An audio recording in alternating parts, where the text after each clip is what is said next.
Hello and welcome to this hobby update. Hope everyone has been well and achieving their hobby goals. This week there's been a lot happening in my local area. We have a new hobby store that's opened, which is said to be the now largest hobby store in central Queensland, which may be of interest to you even if you're not in the local area, as they sell a lot online and have some great prices. Also, I wanted to give you an update of what I've been working on, and also take a look at what you've been working on by going through what has been shared on our Discord. So stick around, this is going to be a lot of fun.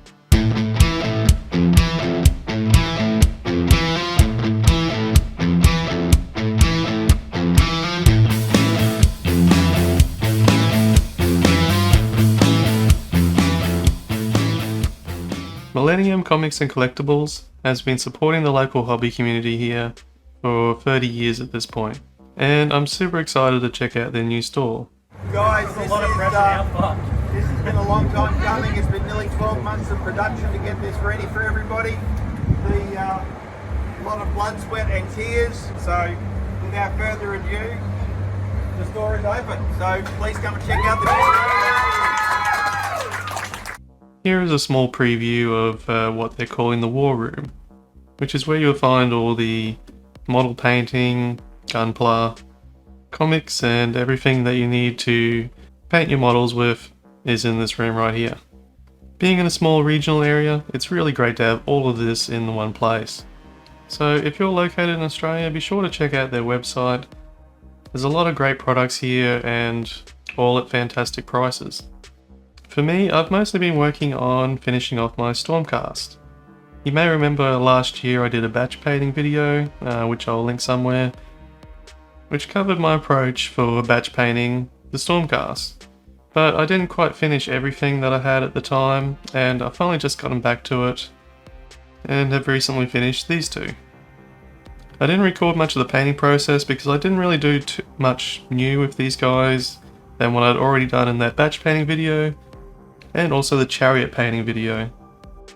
However, with this one I did end up trying a few new things, namely the new contrast paint Doomfire Magenta, which I think looks really great for anything that's got a scaly reptilian sort of skin or outer layer. I also used the Tamiya panel line for the shading in between the scales, and I think that worked fantastic. It's definitely a different product to Null Oil, and you get a different sort of effect. So that's Doomfire Magenta and panel line.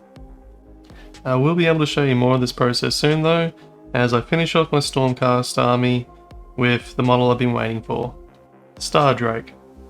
So this is actually the most expensive model in my entire collection. I don't know why it's priced so highly compared to the others, but it is something really special, and I plan to share as much of the painting process as I can. I have already glued most of the model together, so here's just a little preview of the scale of the model. So compared to these two, it is quite a fair bit bigger. So if you want to see the finished product of this, be sure to subscribe so that when the video comes available, you'll be able to see it. So that's what I've been working on. Now let's take a quick look at what the community's been working on. One thing I want to start as a semi-regular thing is just taking a look at what some people in the community have been posting on the Discord. Anyone can join the Discord, so there's a link in the description of all of my videos. So all you have to do is sign up and find the Hobby Share channel, then post any pictures that you're okay with me sharing and talking about on here. So I'm not going to be super critical of your painting work, that's not what this community is about. It's more to just take a look at what you've done and offer any advice or things to try if I have any. Okay, so I have the Discord up here. I'm just going to work backwards in time and just go through, pick out some pictures to take a look at. So these ones are from John No. So these guys look really nice. I really like the blue highlights on the black armor. It really makes it stand out. And it goes well with the gold weaponry as well. And some nice simple basing as well. The only advice I'm going to offer on this one is you may want to just get a dry brush of silver to go over the gold, just to give it just a very bright silver. And that'll just make it look a little bit more worn, but also just bring out those sharper corners and just make the gold pop a little bit more. Okay, here we have some Space Marines. I really like the idea of doing a blue undercoat when you have snow on the ground. That actually makes the snow stand out a little bit instead of if you just had a grey or white undercoat. So I like that. Detailing on the model is really good as well.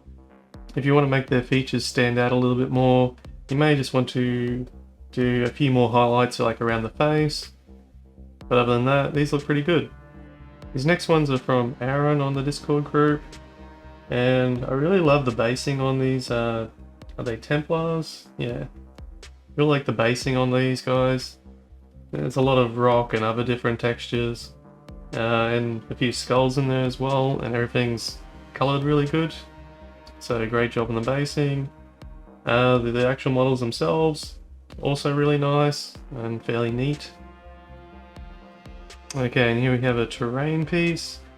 I really like the weathering effects on here. So I saw there was some earlier pictures of this, and this blue was really bright and didn't really match everything. So I'm glad that he's gone back to that and done some weathering, and it all fits really well together. It all looks authentic. So yeah, great little piece of terrain here.